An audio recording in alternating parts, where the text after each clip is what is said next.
General Surgeon Eithan Haim is speaking out against people who perform transgender procedures on minors. These doctors believe they can become gods and create something new. It's not a doctor's job to harm people, even if the person wants it. Harm, he says, that's often permanent. They have to give up something that they have no concept of understanding, which is the potential loss of having a family in the future.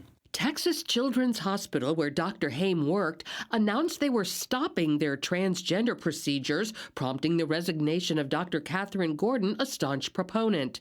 However, Haim said he discovered the procedures were still taking place. There were a few residents who I knew who said that they had just finished implanting a puberty-blocking device in 11, 12, 13-year-old kid who believed they were transgender, who had all of these psychiatric issues which were being unaddressed. Haim gave documents, possibly redacted patient records, to reporter Chris Rufo to prove the treatments were still going on. The largest children's hospital in the world was lying about a program that was manipulating, mutilating, and sterilizing young, confused adolescent children. Within weeks, Haim was told he was the subject of a federal investigation, reportedly for violating patient privacy, which he denies. I am being targeted because I was a whistleblower.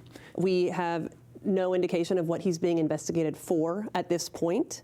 Our understanding is that the DOJ would be interested in charging him on a technicality if they could.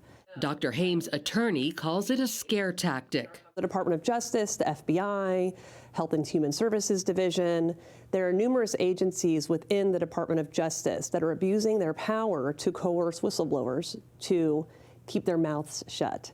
The Justice Department told CBN News they cannot comment on the existence or lack thereof of any potential investigation. Dr. Haim isn't the only healthcare provider opposed to these transgender procedures. That's why the Religious Freedom Institute helped launch the Medical Conscience Rights Initiative, stating providers should have the right to refuse to perform them. Past few years, we've seen laws passed in Arkansas, Ohio, South Carolina, Montana, and Florida. We're working right now in 6 other states. However, many healthcare workers may do them anyway. When you're in that situation, there's pressure because, especially at academic medical centers, if you decide to speak out against something like this, you can almost guarantee there's going to be severe career ramifications.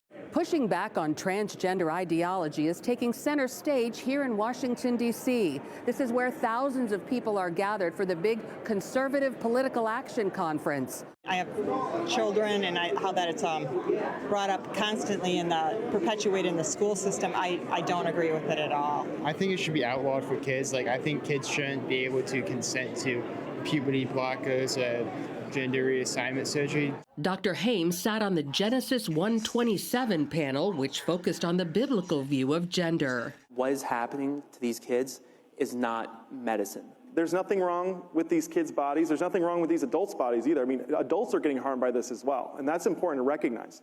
But there is no such thing as a transgender child. There are boys and there are girls. And while so many oppose physically altering the bodies of youngsters, they do support helping kids emotionally. Many young people are in chaos, they're lacking understanding, and they're lacking compassion. And that's where we have to start. And I think we have to start with loving them, listening to them, caring for them. Telling these kids that they're perfect the way they are, that they're going through a hard time, and that the lessons they learn during those moments are what they can take to adulthood, and they can find happiness in how they were created. Lorie Johnson, CBN News.